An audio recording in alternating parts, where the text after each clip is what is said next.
किशनगढ़ बोराड़ा क्षेत्र में युवती की गला रेत कर हत्या करने के मामले में एडिशनल एसपी दीपक कुमार शर्मा ने किया खुलासा। प्यार में अंधे आशिक ने एक युवती की करी थी हत्या। कुछ दिन पहले का है मामला। पुलिस कर रही थी आरोपी की तलाश। पुलिस अधीक्षक वंदिता राणा के निर्देश में हुई कार्यवाही।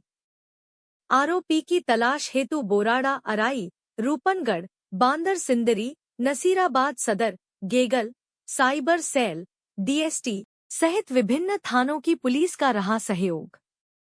मर्डर केस मामले में मुख्य आरोपी चेतन बलाई को पुलिस ने किया गिरफ्तार। पुलिस ने बताया कि आरोपी मृतका का पड़ोसी है, जो मृतका से एक तरफा करता था प्रेम, लेकिन युवती द्वारा आरोपी से नहीं था किसी भी प्रकार से कोई भी लगाव। कुछ दिन से मृतका ने आरोपी से कर दी थी बोलचाल बंद। आरोपी ने किसी अन्य संदेह की नियत से युवती की कर दी थी हत्या।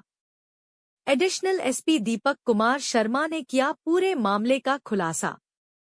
पुलिस ने आरोपी को किया गिरफ्तार। आगे की अनुसंधान जारी है। 19 फरवरी को बोराड़ा थाने में एक इत्तला मिली थी कि एक लड़की की हत्या कर दी गई है। तुरंत जो एसएचओ बोराड़ा थे अपनी टीम के साथ मौके पर पहुंचे।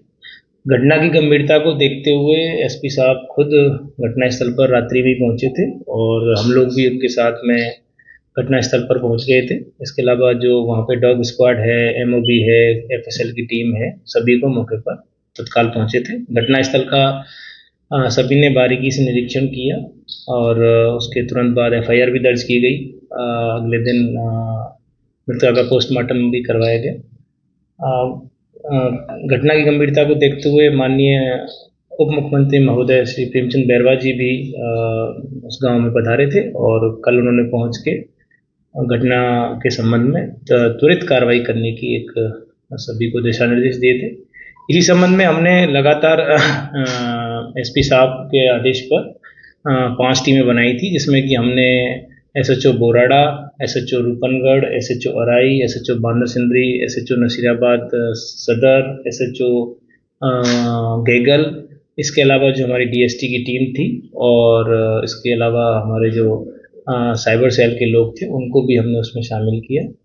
लगातार छानबीन करी, एक एक पहलू को हमने देखा और उसके बाद हमें पता चला कि भाई ये जो मृतका है इसके पड़ोस में ही एक लड़का रहता था जिसका नाम चेतन है। उसने एक तरफा उसका ऐसे अटैचमेंट था, वन साइडेड, उसको लेके लगातार मृतका से बात करना चाह रहा था और मृतका के पीछे पड़ रहा था। मृतका ने जब इसके किसी भी तरह का संबंध बनाने से इनकार कर दिया तो इसने आवेश में आके मृतका की हत्या कर दी। ये पड़ोसी युवक था? हाँ, ये इसके पड़ोस में रहने वाला था, सामने रहता था और मृतका के परिवार, चूंकि पड़ोसी था तो मृतका के परिवारजनों से भी इसका मिलना जुलना था और ये हत्या करने के बाद जब मृतका की लाश मौके पर मिली थी तो वो गया भी था। घटना के दिन आरोपी ने कैसे युवती को वहां बुलाया, किस तरह से? नहीं, घटना के दिन युवती को नहीं बुलाया उसने।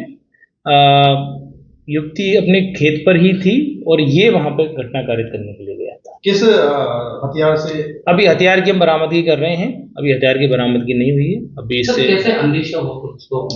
देखिए, हमारा एक आसूचना तंत्र होता है। हमने लगातार इसमें हमारी टीमें जो हैं उस गांव में थी, लगातार गांव के लोगों से आसूचना हमने एकत्रित की गई और इसमें जो हमारे बोराड़ा थाने के जो आसूचना अधिकारी थे उन्होंने हमें बताया कि भाई गांव में इस तरह की खबर है कि ये लड़का जो है वो वहाँ पे ये घटना कारित कर सकता है। तो हमने फिर उस लड़के के बारे में पूरी छानबीन की, उसके और भी जो भी उसके टेक्निकल डिटेल्स थे वो भी खंगाले। वो सब के आधार पे हमने इसको पूछताछ करी और उसमें इस लड़के ने पहले कुछ ऐसी हरकत करी है? आपराधिक प्रवृत्ति का है? नहीं, आपराधिक प्रवृत्ति का कोई इसका आपराधिक रिकॉर्ड तो नहीं है, लेकिन जो हमने इसकी हिस्ट्री खंगाली, जो भी उसमें पता चला कि भाई ये इस लड़की के लिए ऑब्सेस्ड था, इस लड़की के बार बार इसका पीछा भी कर रहा था। तो वो सब चीजें हमने इसके जो से पता चला। इस घटनाक्रम के लिए कोई विवाद हुआ इस लड़की को लेकर कि पहले से छेड़छाड़? नहीं, इस लड़की को लेकर ऐसे खुलेआम कोई विवाद नहीं था, लेकिन जैसे दबेश्वर में जो बातें आती हैं वो पता चली कि भाई इसका इंटेंशन क्या था। उससे हमें ये पता चला कि इस लड़के का इंटेंशन क्या था।